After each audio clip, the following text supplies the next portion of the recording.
പഹൽഗാം ഭീകരാക്രമണത്തിന്റെ അന്വേഷണം NIA ഏറ്റെടുത്തു. പാകിസ്ഥാനെതിരെ ജലയുദ്ധം തുടർന്ന് ഇന്ത്യ. ഉറി ഡാം മുന്നറിയിപ്പില്ലാതെ തുറന്നു. ഝലം നദിയിൽ വെള്ളപ്പൊക്കം. ജല അടിയന്തരാവസ്ഥ പ്രഖ്യാപിച്ച് പാകിസ്ഥാൻ.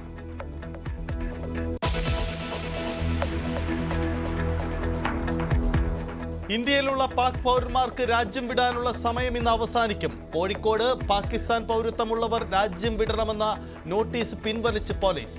റൂറൽ പോലീസ് പരിധിയിൽ നോട്ടീസ് നൽകിയിരുന്നത് 3 പേർക്ക്.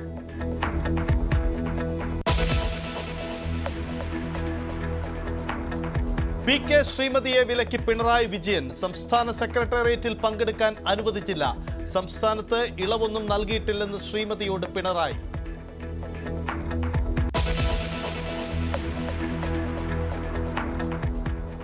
അടുത്ത നിയമസഭാ തെരഞ്ഞെടുപ്പിൽ ഇടതുമുന്നണി തന്നെ ജയിക്കുമെന്ന് വെള്ളാപ്പള്ളി നടേശൻ.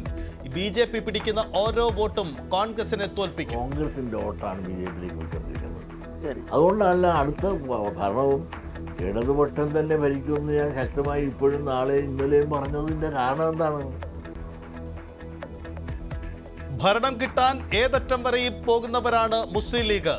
ലീഗ് ഇടതുമുന്നണിയിൽ ചേർന്നാൽ തന്നെ പോലെയുള്ളവർ ആത്മഹത്യ ചെയ്യേണ്ടി വരുമെന്നും SNDP യോഗം general secretary the news 18 the പോളിഗ്രാഫിൽ.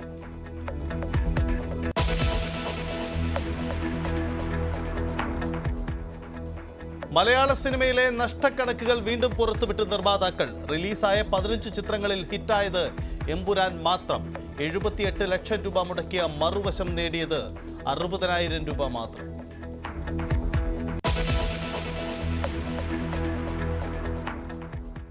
Kozhikode സംഘർഷത്തിൽ യുവാവ് കൊല്ലപ്പെട്ടു. മരിച്ചത് അമ്പലക്കണ്ടി സ്വദേശി സൂരജ്. 3 പേർ കസ്റ്റഡിയിൽ.